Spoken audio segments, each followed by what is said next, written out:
اعوذ باللہ من الشیطان الرجیم بسم اللہ الرحمن الرحیم۔ محترم سامعین، ہمارے ہاں لوگوں نے یہ سمجھ رکھا ہے کہ نماز پڑھ لینا اسلام ہے، کوئی ضرورت نہیں آپ کو کسی دوسرے نظام کے خلاف کھڑا ہونے کی، بس آپ روزہ رکھیں، آپ قرآن پڑھیں، آپ مسلمان ہیں، آپ وکلا بنتے رہیں، آپ جج بنتے رہیں، آپ ووٹوں میں پڑھتے رہیں، الیکشن کرواتے رہیں، کوئی مسئلہ نہیں ہے بھائی، آپ جنتی ہیں، آپ مسجد میں پیسے دیتے ہیں نا، آپ بس مسلمان ہیں، آپ جو ہے وہ مدارس کے اندر بھی کچھ نہ کچھ دے دیتے ہو نا، بس آپ مسلمان ہو۔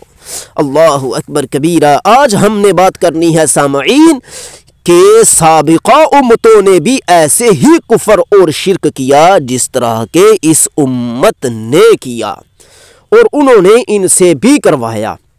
اللہ تعالیٰ یہودیوں کے بارے میں قرآن میں فرماتا ہے فَإِن جَاءُوكَ فَاحْكُم بَيْنَهُمْ، اے محبوب جب آپ کے پاس یہودی آئیں تو ان کے درمیان آپ فیصلہ فرمائیے، او اعرض عنہم، یا آپ ان سے اعراض کر لیجئے، یعنی کہ فیصلہ نہ فرمائیں۔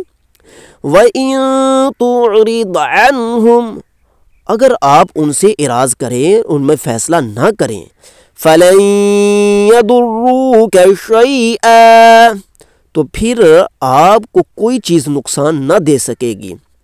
اگر آپ فیصلہ چاہیں تو کریں، اگر چاہیں تو نہ کریں، نہ بھی کریں گے تو آپ کو کوئی چیز بھی، کسی چیز، کوئی بھی آپ کو رنج میں مبتلا نہ کر سکے گی۔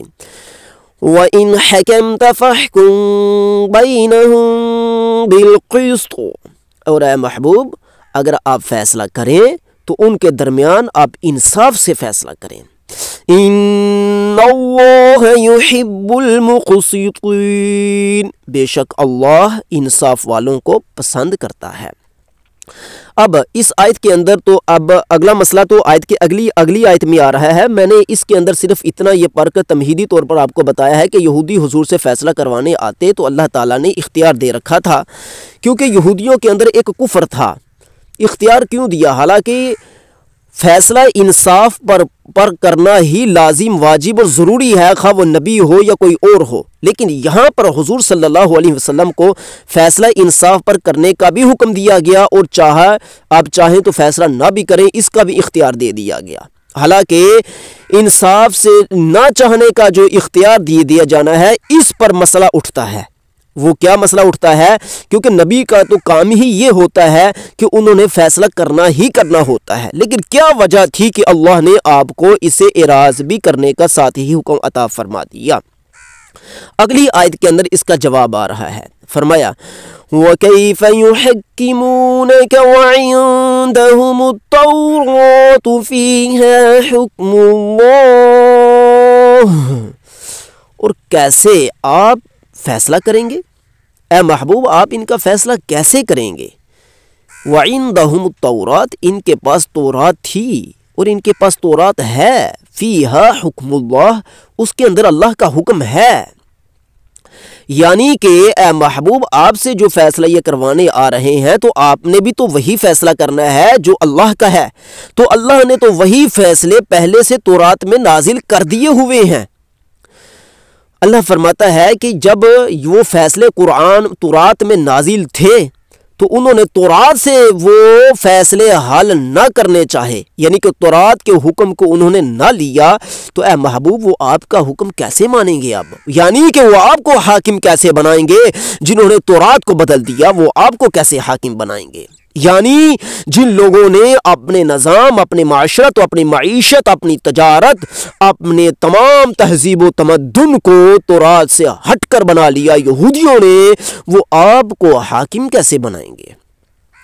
کیونکہ اللہ فرماتا ہے ثُمَّ يَتَوَلَّوْنَ مِن بَعْدِ ذَلِكَ، پھر اس لیے کہ وہ اس کے بعد پھر گئے تھے۔ وہ کیا ہو گئے تھے؟ پھر گئے تھے۔ یہودی جو ہے وہ تورات تھی ان کے پاس، اللہ فرماتا ہے تورات کے اندر حکم بھی تھے، ہر معاملے، ہر لڑائی، ہر جھگڑے، ہر وراثت، ہر زمینداری معاملات ہوں یا گھریلو معاملات ہوں، ہر چیز کا اس کے اندر حکم تھا۔ ثم یتولون، پھر وہ پھر گئے، من بعد ذلک، حالانکہ اس کے اندر حکم بھی تھا، سب کچھ تھا تورات کے اندر، فیہا حکم اللہ، اللہ کا حکم تھا اس میں، ثم یتولون، حکم کے باوجود وہ پھر گئے، انہوں نے کفر کیا، وما اولئک بالمؤمنین، تو اے محبوب وہ مومن ہے ہی نہیں، وہ مسلمان ہے ہی نہیں، وہ یہودی خود کو مومن سمجھتے تھے، وہ مسلمان رہے نہ تھے، وہ مومن رہے نہ تھے، وہ ہدایت والے رہے نہ تھے، وہ کیا ہو گئے تھے؟ اللہ کے دشمن بن گئے تھے۔ تو یہ بات ثابت ہوئی کہ حکم اللہ کے احکام یہودیوں کے پاس تھے، پر انہوں نے جمہوریت بنا لی، اللہ کے احکام عیسائیوں کے پاس بھی تھے، پر انہوں نے جمہوریت اور الیکشن ووٹ نکال لیے، اللہ کے احکام پہلی قوموں کے پاس بھی تھے، لیکن انہوں نے اپنی مرضی سے بادشاہتیں قائم کر لی، تو اللہ نے ان کو فرمایا ثم یتولون، وہ پھر گئے، وما اولئک بالمؤمنین، وہ مومن نہیں ہے۔ ثابت ہوا نمازیں پڑھنے، زکاتیں دینے، حج کرنے سے بندہ مومن نہیں بنتا، مسلمان نہیں بنتا جب تک حکم اللہ پر قائم نہ ہو۔ حکم اللہ، اللہ کا حکم، یعنی کہ اپنی تمام زندگی کے فیصلے اللہ کے حکم قرآن کے مطابق کروانا، کوئی پارلیمنٹ نہیں بنانی، کوئی ووٹ نہیں ڈالنے، کوئی جمہوریت نافذ نہیں کرنی، بس جب اللہ کا قرآن آ گیا تو ہمیں کسی چیز کی حاجت باقی نہیں۔ جس نے کہا نہیں نہیں بھائی مجھے حاجت ہے یا میں مجبور ہوں، تو اس نے قرآن کو مجبوری میں ناقص سمجھا، جس نے قرآن کو ناقص سمجھا، مجبوری میں سمجھا یا جیسے تیسے سمجھا، وہ بندہ اسلام سے خارج، جہنم کے لائق، جہنم میں ہمیشہ رہے گا۔ یہودیوں کا بھائی ہے، عیسائیوں کا بھائی ہے، یہودیوں کے بھائیوں کی علامت یہ ہے کہ وہ اللہ کے حکم کے مطابق فیصلہ نہیں کرتے، عیسائیوں کے بھائیوں کی علامت یہ ہے کہ وہ اللہ کے احکام کے مطابق فیصلہ نہیں کرتے، وہ اپنے قوانین بناتے، اپنی پارلیمنٹ بناتے، جمہوریت ووٹ ڈالتے ہیں، اور اللہ فرماتا ہے وَمَا أُولَئِكَ بِالْمُؤْمِنِينَ، وہ مومن نہیں ہے جو اللہ کے حکم کے مطابق فیصلے نہیں کرتے، وہ مومن نہیں ہے، خواہ وہ اللہ کے قرآن کو مانتے بھی ہوں پر فیصلے سے انکاری ہو جائیں، کسی بھی طریقہ کار سے، وہ مومن نہیں ہے، نہیں ہے، نہیں ہے۔